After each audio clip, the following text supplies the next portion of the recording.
Have we got, everybody got sound? Great. Thank you. Nature's really good at broadcasting. We'll have to examine this a little bit later. So, yes, so a lot of Dutch East Indies ships, of course, going to the Spice Islands, crashed into Australia, unfortunately. And I got to dive on all of the vessels. And this is in the 60s and 70s when they were unexplored. And so it was very exciting to discover the relics. You know, there are more skin cancers diagnosed every year in the world than all other cancers put together. So it makes us want to use sunblock. And, you know, there are about 1,800 products called sunblock on the North American market alone. It's a $640 million a year business. Now, unfortunately, most of those sunblocks don't work very well. They don't cut out all of the UV rays, A and B. And a lot of the lotions that they're carried in are considered probably more toxic than the sun itself. So, of course, nature, with its millions of species, has had to deal with sun. And researchers went out and looked for some mentors for how we could actually create a better product. And they found the hippopotamus produced sweat that is a sunblock. It's waterproof, it's antiseptic, antifungal, antibacterial, anti-parasitic, sorry. And one drop of it on your skin spreads by itself because our hippopotamus doesn't have opposable thumbs to spread it. And it's completely non-toxic. So folks right now are reverse engineering these molecules to create sunblock. We're probably adding some coconut oil so we don't smell like a hippopotamus armpit. This is a huge opportunity. This will remake, strategies like this will remake that industry. So of course this is biomimicry, and I'm sure everybody in this room knows about biomimicry. I don't really need to tell you very much about it at all. I'll summarize a few things, but we're enthralled by it. We're passionate by it. You know, this is more than just an entrepreneur's startup opportunity. It's not a Silicon Valley thing, not that I have any issues with that. But all of the biomimics that I know love this possibility of reinventing our world. So even though it's a fresh subject in modern times, of course humans have been copying nature for a very, very, very long time, but the modern era of biomimicry, really, none of us knew much about it just a handful of years ago. And when we started writing our book, The Shark's Paintbrush, that was 4 years ago, there were 200 biomimetic products in the marketplace. Now, just a few years later, there are 600 and growing very rapidly. There's over 600 products and, that are listed on Ask Nature, and there's real money going behind this now. There's huge impetus, particularly in China and India, as well as Germany, Netherlands, some in America. America's lagging behind. DARPA's robotics challenge, though, slides good. I have my minder. I'm very grateful. So, of course, we know all about these things. So I'm not going to tell you about them, but the lotus effect and sharklet from shark skin and ornolux and spider webs and all these things. So, so DARPA Robotics Challenge had 25 teams compete in North America for a $3.5 million prize. And first, second, and third shown here, and I think most of you are familiar with these. This, oh, by the way, I just coming here on United, they had a 1-hour film on biomimicry, which was fabulous, and of course one of the featured things was the hydrostatic robot modeled on an elephant's trunk. So the word's getting out there. The international press is using terms like rising star for Dr. Jeff Karp from Boston. He's developed sutures based on porcupine quills and a surgical glue that learns from sandcastle worms to give holes in hearts, to repair holes in hearts. And Gecko Biomimical has just invested 22 million euros to commercialize that glue. Bioinspiration Labs are growing too. The Wyss Institute at Harvard University, just founded in 2009, already has 375 employees, more than $600 million in funding. It's launched 15 startups in the last 3 years, and it's applied for 15,000 patents on biomimetic processes. From a self-organizing swarm of tiny robots for monitoring traffic and crop pollination to a mattress that senses the respiration of infants for sudden cot death. So the field of biomimicry is on the move. I know a lot of us in the field think that this is a huge challenge, and it seems like we're really struggling to get seen and heard, but it is happening, and it's in the last 2 or 3 years it is really taking off. And essentially, I think we all know that this is the opportunity to completely remake every system and product in the industrial world and make it clean, green, and sustainable. And if we're not sustainable, of course, we're terminal. So there's a big imperative now, and it's becoming pretty well known. And by the way, I'll just mention this little fellow. I only came across him a little bit ago. This is a bug that launches itself with its back feet. It's a jumping bug. Now, if you're a pilot and you're flying a plane and you go into a dive, at 6 Gs of force, you black out. It's too much to handle, 6 Gs. This guy takes off at 700 Gs, right? Incredible acceleration. Now, its back legs, you can imagine, if they're out of sync, that bug's going to spin off who knows where. So he wants to go in a straight line, so he synchronizes those back legs with these gears. Now, humans think we're pretty clever. I mean, the Greeks actually worked out gears about 2,300 years ago. We're really clever, but nature has been doing that for millions of years. We just only realized it recently. So with many of you already so familiar with biomimicry, I asked myself, well, what can I bring to this forum? You know, what can I share with you? And it seems the best thing I can do is offer you my story, my process. I grew up in the beach, beside the beach in Australia, as I mentioned, and I noticed very early on that seaweeds are really quite fragile. You can break them off pretty easily, most seaweeds. And yet they survive incredibly well in the wildest storms and huge waves. Most seaweeds are fine. So I became quite fascinated by that, and I dreamed about it, and I watched seaweeds, and at the same time at school, I was taught that the shortest distance between 2 points is a straight line, of course, obvious. If you want to use the least amount of energy getting from here to here, you've got to go in a straight line, because if you deviate off that, you're going to use a lot more energy. Well, that's a no-brainer, right? And of course, the entire industrial world is built on that premise. But I also noticed that nature never uses a straight line for anything. There's not a single example that I've been able to find since the dawn of the universe where nature ever moved anything or built a straight line. Moved anything in a straight line or built a straight line. Even a facet on a diamond is not straight if you look at it on an electron microscope. But nature converges on the same pathway for movement of energy and fluids, always, and it's always the same pathway. And it's the pathway that these seaweeds shape to let the waves go by, and that's the path that you see when you pull the plug from your bath and you get a whirlpool. We live in a turbulent universe. For the engineers and physicists, all movement is turbulent. What is turbulence but a collection of whirlpools?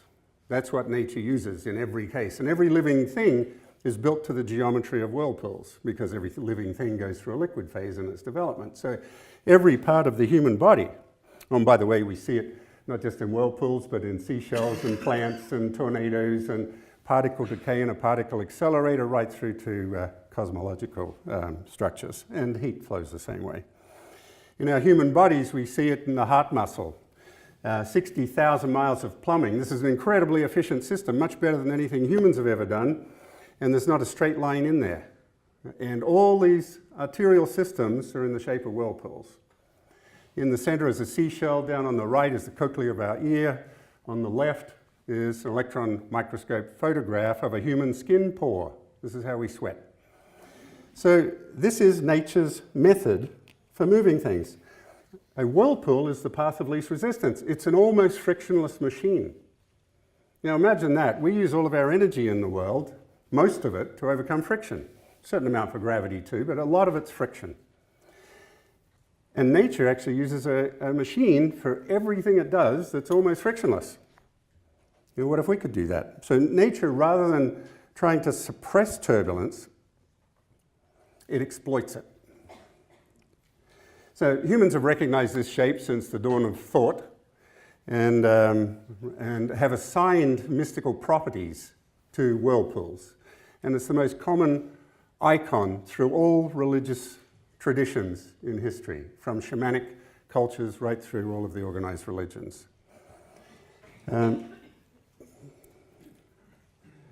So here we are in this built world of straightness. Everything's straight. I couldn't reconcile myself to this problem, and I was fascinated with nature. I spent all my childhood in nature, every moment I got, and when I left school, I joined the Fisheries and Wildlife Department. This is when I started diving on Dutch wrecks. And the trouble is, I spent a lot of years with the Fisheries Department and Wildlife Department, but I saw habitats being destroyed everywhere, even A-class wildlife preserves that I worked several years to enshrine, and there'd be a change of government, and suddenly that would turn into a bauxite mine. And I thought, well, there has to be a better way. This is a failing thing. You know, our wild environment is shrinking. You know, in the last 50 years, we've lost more than half of all the trees on Earth. And 90% of all the world's oceanic fish, wild fish. So I needed to do something. And so I left the department, and I thought, I've seen this, this thing that nature is using to minimize energy. Can I turn that into tools and bring it to industry? So I decided to prove it by freezing a vortex, which took me quite a few years to work out. But eventually I put one together from shapes I found in nature. And I put this in the bathtub. I put a little crank on one end of it. I put it in the bathtub. I'm figuring this is going to be a great propeller, right? This is how fish propel themselves. And insects fly because of these vortices. So I've got the answer here. And I was really into boats. I'm a boat captain, a ship's captain. And I wanted to create a better propeller. So I'm rotating this in the bath and nothing's happening. Right? So I'm really getting quite dismayed. And my wife, Francesca, who's here, called out from the other room. She said, "Why don't you run it backwards?"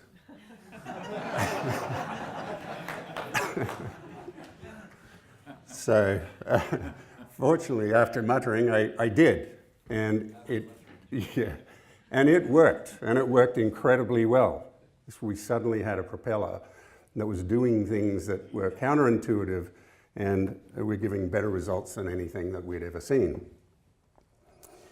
So we had a theory and what we thought was a proof of principle. So we wrote to the CEOs of a whole bunch of Fortune 500 companies. Got a lot of responses. It was quite remarkable. And so we went off and we had, I think, 21 meetings with these heads, and they were excited. But there was no way that they were going to buy an idea. They wanted us to go and actually build products and show that they made money. So, went back to the drawing board and thought about it and decided to turn that reverse engineered whirlpool into a product. And this is really the first device in the world modeled after a whirlpool. And this is it. This is the first one. And this is the actual size. Now, what do we do with this? If you think of water storage tanks, they're more common in other parts of the world than they are in Europe, but the above ground tanks, and there are millions and millions of liters in these tanks, and the sun's beating down on them, and there's ammonium nitrate in this water to stop biological events. But these chemicals break down into actual fertilizers, nitrates, with warm water, and the water's stagnant in these tanks, so you get all these huge issues. So the managers of these tanks have to go and tip in a lot more chemicals. Well, we put this in these tanks. You imagine a 40 million litre tank. That's a football field, 10 metres deep. And we put this in there and rotate it just on a little tripod. It's just standing this high in the middle of the tank. The power of 2 light bulbs, it's rotating at 1,000 revs per minute. And it completely mixes 40 million litres. So we went to engineering firms, we went to municipalities, and they said, "You're from California, right? You're smoking the wrong stuff." So it really took us several years to prove the point. We eventually got a friendly municipality to lend us a tank they weren't using at the time. And we were able to get third-party validation. Now, since then, we've created a little company around this called Pax Water, and it is now the leading company in North America in its field. We're in over 1,500 installations. It's 100% effective in 100% of applications.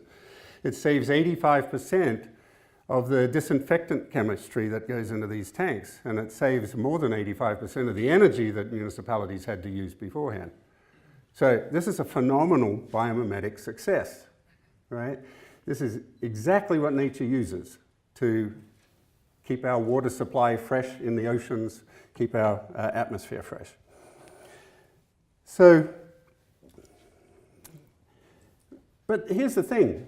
Once you've got this, you can make all sorts of devices out of it, because this is just one shape. But if you imagine that every living thing is built to this, but every living thing looks different.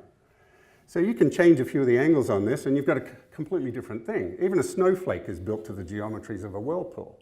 And as we know, there are no 2 snowflakes alike in the whole history of snowflakes. So this applies to pretty much everything that humans do. And so by changing a few of these things around, we thought, well, gosh, it's taken us 6 years to get this validated. And we want to have impact. We want to change the world. Nature uses about 2/3 less energy than we do in its systems. That means 2/3 less global warming gases. If we could capture this and apply it across the industrial world, we've really got a game changer. And we thought, how are we going to leverage this? We did a matrix. We found more than 500 industries pretty quickly that this approach could apply to and make a very big difference. And we thought, well, why don't we start licensing? Some of you have heard of Paul Hawken, entrepreneur, sustainability advocate, and author. And he came to us and he said, well, look, what about fans? You know, fans, well, that's the tank, by the way, the different types of tanks. You were supposed to call that out, weren't you? You were on a roll. So this fan was on the market in 1915, right? So 100 years ago. And it did the job quite well. So here's a fan that we bought last year. There's a really significant innovation here because those blades were held on with 3 rivets, and these blades are held on with 2 rivets. So that's a saving in manufacturing of a rivet. Well, actually 4 rivets in this case. Pretty much very little development in fans. Fluid dynamics is based on a certain straight line thinking, to put it very, very simply. It's a 2-dimensional approach. It's like a flat Earth approach. And nature doesn't do flat Earth, as we know now. So I think some people think that's a conspiracy, right? That the Earth is round. So one of the areas that uses a lot of fans that use a lot of energy is computer servers. Computer servers in the US alone use nearly 3% of the national energy every year, electrical energy. And 40% of that 3% is just to run fans to cool the servers. So it's a parasitic loss. And isn't it interesting, our brains, the supercomputer, doesn't change by more than 2 or 3 degrees in our whole lifetime with no fans or refrigeration. And yet our computers absorb an enormous amount of energy to keep them cool. So there are great opportunities here for biomimicry. So anyway, we looked at these fans, and this was, at the time, the best fan you could get in the world. And the state of California came to us and they said, could you help us? We want to reduce the energy burden of this. We'd love it if you could give us 10% improvement. And they paid for the program and took a couple of years. And we had to go back to them after a couple of years and we said, we're sorry, we couldn't give you 10%. This is our fan. We did 46% reduction. That's pretty dramatic. That's billions of dollars of energy a year. So, yes, thank you. He's training up really well, aren't I? So, yes, so here's the curves. So this is a published report. This is a totally validated factual. Now, these fans are everywhere, right? They're being deployed through server farms throughout the world. Of course they are. No, there's not a single fan out there. I'll come back to that. So all over the world, we have a lot of water flowing with energy in it. And there are 1 billion people on Earth that have no electricity, but are living within 2 kilometers of flowing water with energy in it. Now, and this 1 billion people being the poorest, it's a catch-22. They're poor largely because they don't have electricity and they can't afford to access electricity.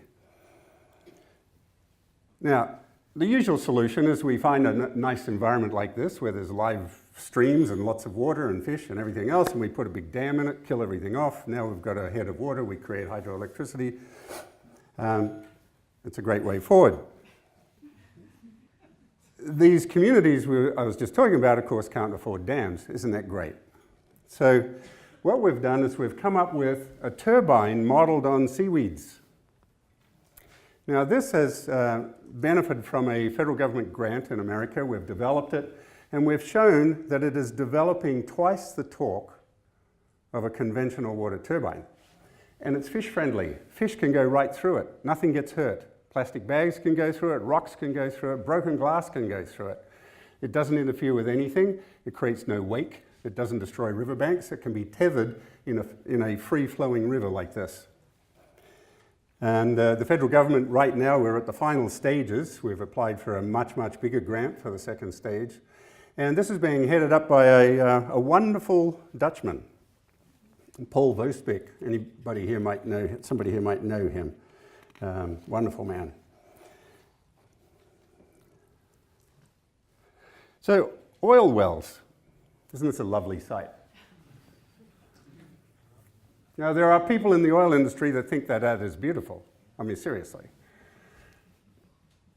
These oil wells, and these are fracking sites here, of course, use a lot of water to pump down the well to start with, load it up with chemicals to frack and to bring up the hydrocarbons. Now, most of these wells are producing 9 times more water than they are hydrocarbons. So 90% of what comes up is heavily polluted hypersaline water. They take out the hydrocarbons, now they've got this massive amount of water, so they tend to truck it around the place and find an aquifer, a deep aquifer, to pump it back down to for storage, right? And that's causing all the earthquakes in Oklahoma and Texas and places like this. And by the way, these sites that they're fracking, these stratas of carbon that are thousands of feet down, I only learned recently that they're teeming with life. Isn't that amazing? You know, all this fossilized carbon down there, full of life. The fracking completely kills that. Who knows what that's doing, what's the consequence of that? I mean, it's kind of an interesting thing to comprehend. So we thought, well, how does nature purify water? You know, we've got nearly 1 trillion gallons of water coming out of these wells. Instead of sticking it back down, wouldn't it be great if you could clean it up and we could use it for agriculture? I mean, we've got an earth that's drying up in a lot of places. So nature mostly purifies water. It's got a number of techniques, but it mostly purifies water by manipulating temperature and pressure.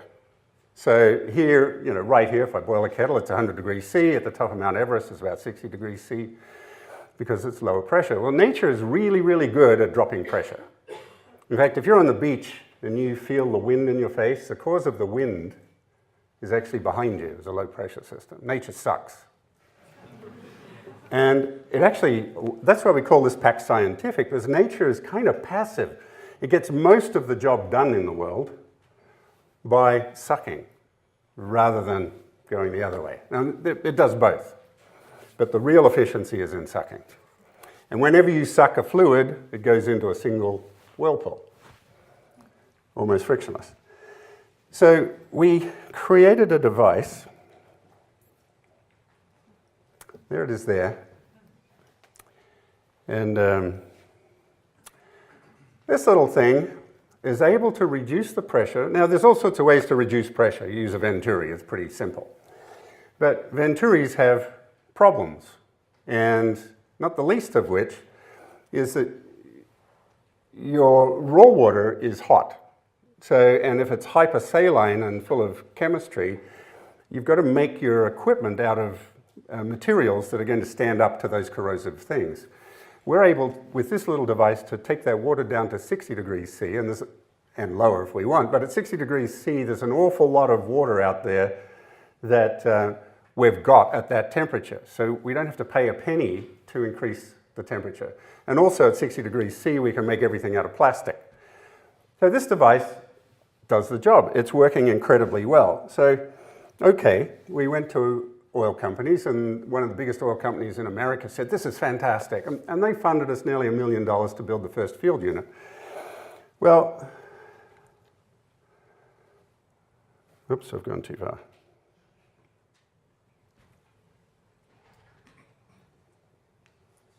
I think I've got a slide missing. So to build the first field unit, but unfortunately, what happened is the bottom fell out of the oil industry. It went from $128 a barrel down to $28 a barrel. And that oil company laid off next day, pretty much, laid off 40% of its staff and closed down all of its development projects. And we were within 6 or 8 weeks of delivering this $1 million machine, and they said, done, and they walked away. So we ended up owning it. That's great.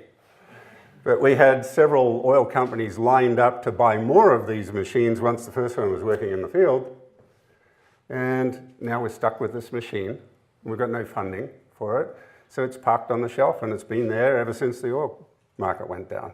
And it doesn't look like that's coming back anytime soon. Now, on one hand, we think, well, it's great. This has closed down a lot of fracking.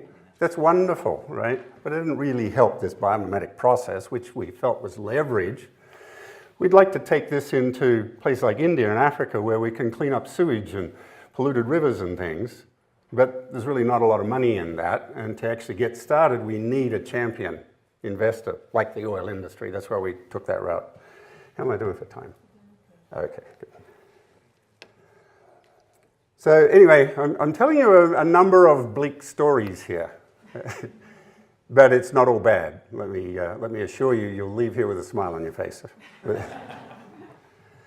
So, server racks again, the ones with all of the fans in. You imagine, we went up to, I can't tell you the name, but one of the greatest owners of server farms in the world, and we went up to this site in the desert, and these enormous buildings, hundreds of thousands of these computer racks. And of course, the fans are pulling the heat away from the chips somewhat, but then you've got this huge warehouse that's very, very hot. Now, what they do is they suck the air out of that and they refrigerate it. Very expensive infrastructure, a lot of energy. So we thought, well, nature's pretty good at refrigeration. You imagine if you imagine a hurricane. A hurricane is a refrigerator. Every whirlpool is a refrigerator. Because you've got a fluid that you're accelerating. When you accelerate a fluid, you drop the pressure. When you drop the pressure, you drop the temperature. So imagine you get a hurricane. This is a very simplistic explanation of it. It's a little more complicated than this. In fact, our head of science is a rocket scientist. So this is rocket science. So imagine getting a hurricane, making a miniature of it, put it in a bottle, and accelerate it hypersonically. Now you've got nature's refrigerator. Remember, we saw the skin pore. That's our air conditioning system. That's what keeps us cool when we sweat, right? So this is nature's cooling device. And we've got a very powerful unit. Now this thing here, we can put on a chip. The active part of this is a tiny hairline nozzle in there. The rest of it is just to absorb heat. You know, it's just to spread the heat. But the active thing is just, it's much thinner than a match. It's a little thicker than a hair. But it's a very, very precise nozzle that creates a hurricane-like situation. This little device, just this thing here, will absorb 1,600 watts of energy. Now, if anybody wants to know what that means, in this situation, we can save 90% of the cooling energy. Look at that, that's really dramatic. 90%. Okay, where have we got with this? And this is all proven. We've got white papers. We've developed this with a number of universities in America in cooperation with Kansas State, Iowa State. And we have numerous prototypes. Oh, by the way, one of the prototypes is a little metal tube like this. And our head of science and development has a blowtorch at 2,500 degrees Fahrenheit, that is. And he holds it on this metal tube for a couple of minutes. So it is really, really, really hot. Now the tube is one of these devices. So he takes that off, somebody turns on the device and he grabs it immediately. 2,500 degrees to 0 almost in a matter of, well, that's actually goes down to about 80 degrees Fahrenheit. So 2,500 to 80 degrees Fahrenheit in about a second. Right? Dramatic demonstrations. So a very, very large company came to us. They had a real need for this urgently. We went through months and months of negotiations and worked with their scientists and their development people. Fantastic. But then management decided that really they didn't want to spend money on creating a new line of products, so they'll stick with the old one, right? Even though it was using a lot more energy and wasn't doing the job properly. They needed to cool a device. Their time to cool that device was 10 minutes. We were able to take it down to, was it? 5 seconds. Yeah, from 10 minutes to 5 seconds, which was important to them, but anyway. So it all sounds great, right? We've got this key to the kingdom here for energy conservation. And people kept telling us, well, you guys are going to be billionaires. Sorry? Slide. Good. So you can see some of the shapes. You know, we've even got a boat. I won't go into that now, but whether it's heat exchangers or ways to reduce drag on an aircraft or reduce the tip vortices on aircraft wings or to, you name it, pumps. This thing over here is a pump that can pump fish and broken glass and blood. Shear sensitive cell suspensions, no problem. It doesn't damage blood cells.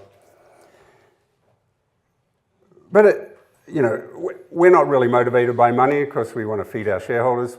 But what we really try to do is make a difference. We're trying to give the world more benign tools. Wake up everybody to biomimicry. This is the future. Now, we know it's the future, but often these things are generational. What we're trying to do is compress that time. We're trying to get all of these ideas. All of us are trying to get the world switched on to biomimicry by the end of the year, right? And so this is incredibly frustrating. And here's part of the problem. When we started out, in the 90s, we went to America because that's kind of the seat of fluid dynamics research. And we were able to get the types of professionals we needed.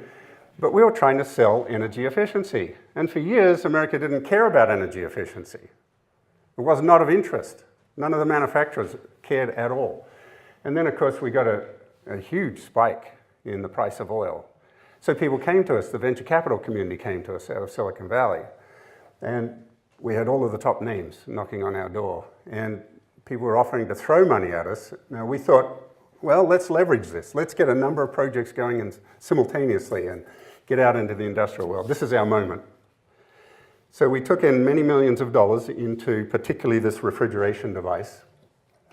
But 6 months later, the recession happened. What did the venture capitalists do? Pulled out, right? So here we are. We've proven the technology. We've got working prototypes, demonstration prototypes. We've got 8 patents, which is pretty neat to have 8 patents granted patents surrounding one particular thing, and there's no money. And since that recession, there's very little venture money for sustainability.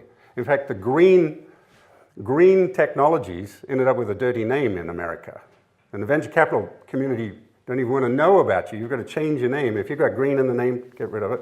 Call yourself brown or anything else. But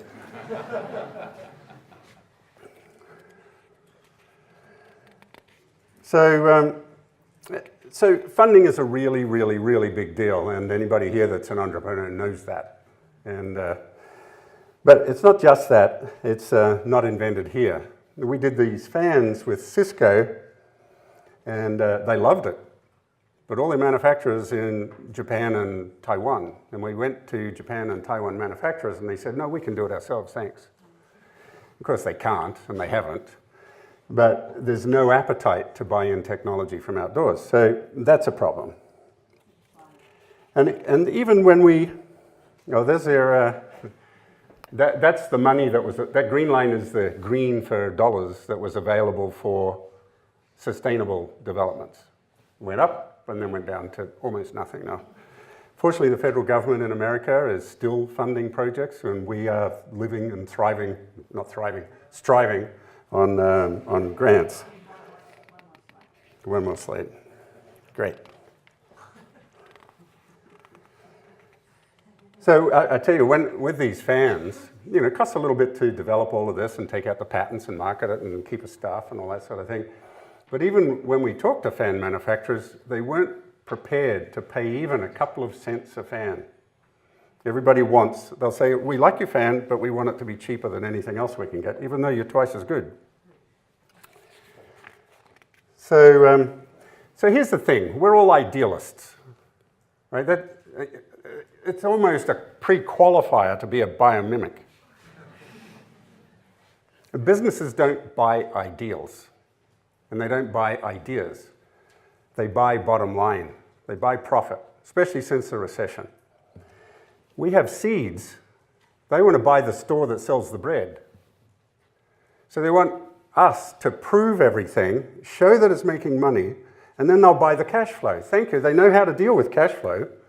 They know how to leverage it. If you're making money and you're making a profit, they can reduce the price of goods. They can increase the price they're putting out. They can increase their marketing. They know how to do that. That's old hat. That's the world of merchants, right?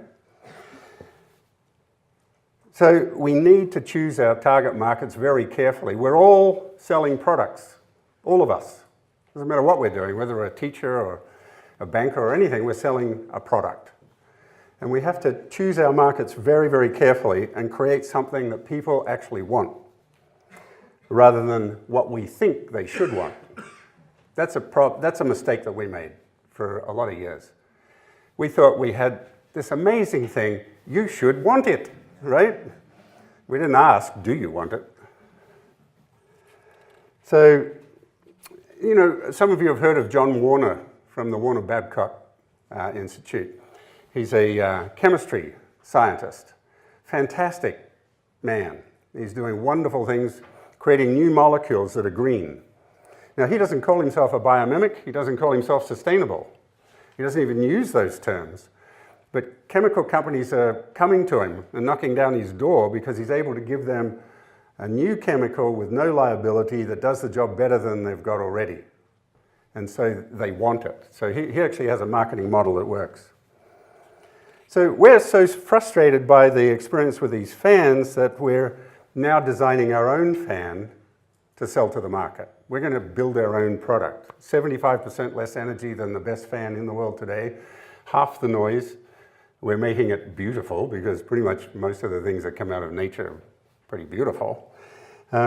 So after all this work and hundreds of prototypes across numerous industries for fans, we're going to create our own fan to sell to the public so that the public can actually get we can get access to our customer and the customer can get access to us. And we think that that is a billboard for biomimicry. So, next slide. So before we get totally depressed here, I can reassure you that things are changing and they're changing incredibly rapidly. I talk on world stages and have done for 10 years. And what I've noticed is right up until about 2 years ago, I was the entertainment. You know, the people would say, oh, come and give our audience a talk, whether it's TED or wherever it is. Give us a talk. And everybody says, wow, that's amazing. And that's the end of it. And we wouldn't hear from anybody. But in the last couple of years, that's changing. And last week I addressed an audience of 1,000 CEOs of companies that are producing up to $500 million a year in products. I got mobbed after the talk. We've got at least 100 inquiries, people wanting us to connect them with biomimics. A whole bunch want to know about Sharklet. Several different organizations we're connecting with Sharklet. So these people had an appetite. They're hungry. They're not complacent. They're not the big corporations. These are the dynamic corporations, mid-market. So that was a fantastic result. And I can see that growing very quickly. And it helps when you tell these people about the Harman Institute. I'm sure a lot of you here know that they've been studying this for a long time, exhaustively, and they've predicted that in the next 10 years, there'll be $1.3 trillion of global GDP from biomimicry. That's the kind of music that corporate leaders like to hear. I mean, that's compelling. They have to listen. You know, Francesca and I have done our best. Actually, I'm getting ahead of myself. So, how does nature propagate? This is before I say Francesca and I have done our best. So, there's sexual reproduction, right? So, rabbits can be excellent mentors for biomimics. And the teachers here are doing the sex for us. You're creating more biomimics. So, back to that line, we've done our best. And we've expanded. We have a number of subsidiary companies. We also have a lot of other initiatives as well that aren't companies yet. And as I said, a few years ago, virtually nobody had heard of biomimicry. Now it's kind of everywhere. It's coming up in New York Times articles, in Time magazine, on TV programs. People know about it. There's still a lot that don't. That 1,000 CEOs last week, not a single person in that room had heard the word biomimicry. Now, this was in Texas, which is a part of the world that doesn't tend to... So we're growing flocks and herds of biomimics. Slide. Yeah. And, but how do they eat, right? We have to get our products paying. Because it's only by that flow of capital that we can really thrive. And it's not that anybody I know is trying to get rich and own a Ferrari. We're not Silicon Valley types. But we have to be able to fund the propagation of this.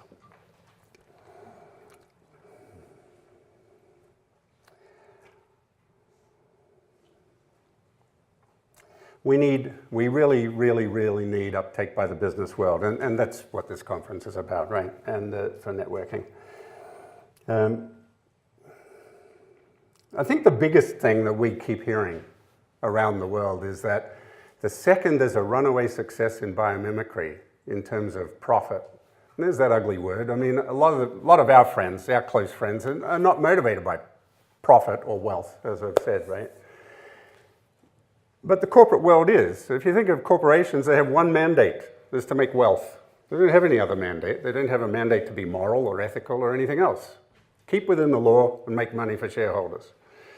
And in many cases, those shareholders are the pension plans for all us poor schmucks around the world. So we want those pension plans to be successful. So, you know, it's kind of a locked-in system. And we have to work with it. And now, nature isn't really interested in profit. It's interested in satiation and reproduction, survival and reproduction. Nature's got no use for a billionaire. Where's there obesity in nature? You know, nature eats till it's done, and then it moves on and somebody else finishes up the scraps. It works. And now we have we're about to have a president that instead of, well, anyway, I won't go into it, you all know. But it's easy to feel crushed by it. I mean, I haven't slept for the last 3 or 4 nights. I mean, this is very disturbing to me because it seems to embody all of the challenges that we've been fighting against, trying to break through, sort of apathy and ignorance, and suddenly it's institutionalized. And I won't talk about politics. But here's what I've come to just in the last few hours, actually, is that everybody's motivated by something, right? So this new political order that's coming, what's their honeypot? Their honeypot is going to be tied up somewhere around creating more wealth, around being successful. Whatever anybody's idea of success is, we all want success in some way or other. So for me, it seems that we have a phenomenal opportunity because we've got people that are even more focused on profit and wealth creation. How can we deliver something that keys into that and give the kids more benign tools, right? So, and there's enough passion and talent in this room and in the biomimicry community around the world already, and it's growing so quickly, as you all know. We've got enough going for us all that we can make this profound difference. This can change our future. And in closing, I'm going to suggest that we go out and, like we heard last night about mycelium being able to reproduce and propagate, these are 3 of my heroes that are really good at doing that. And thank you very much.